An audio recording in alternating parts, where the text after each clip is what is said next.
இன்னொரு ஒரு விஷயம் தினகரன் சொல்றாரு என்னன்னா, அமித்ஷா வந்து அதிமுகவை ஒருங்கிணைச்சிருவாரு அப்படின்ற அந்த நம்பிக்கை வந்து கடைசி வரைக்கும் எனக்கு இருந்தது. அதனால தான் நான் வந்து ஒரு நம்பிக்கையோட இருந்தேன். ஆனா அது வந்து நடக்கிற மாரி தெரியல அப்படின்றாரு. இத எப்படி சார் புரிஞ்சுக்கிறது? யதார்த்தம் சார். நான் தான் சொல்ல தினகருடைய அடிப்படை நோக்கம் என்ன? அம்மாவின் தொண்டர்கள் ஒன்றிணையணும். ஒன்றிணையணும். என்னை எப்படியாவது கட்சியில சேர்த்துக்கணும் என்னைக்காவது கேட்டிருக்காரா?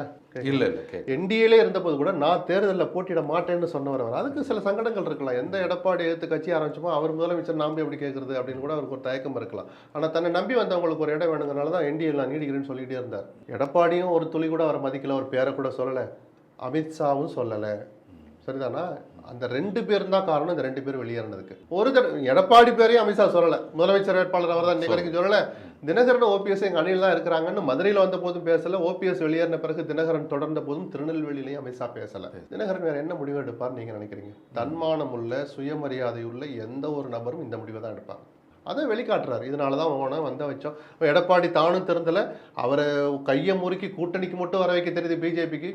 அந்த கையை முறிக்கல, சில ஆலோசனைகளை அழுத்தமாக சொல்லி, அதில் 1000 அர்த்தம் இருக்குது. பிஜேபிக்கு அந்த லாங்குவேஜ் புரியும். கொஞ்சம் அழுத்தமாக சொல்லி அதிமுக ஒற்றுமைப்படுத்தணும்னு பிஜேபி நினைக்கலையே என்ற அந்த ஏமாற்றத்தை அவர் வெளிக்காட்டியிருக்கிறார். தினகரன் ஒரு பாடத்தை புரிந்து கொண்டிருக்கிறார், பிஜேபியை பற்றிய பாடத்தை. Okay sir. Aachi royal gulab jamun packs 1 வாங்கினால் 1 இலவசம்.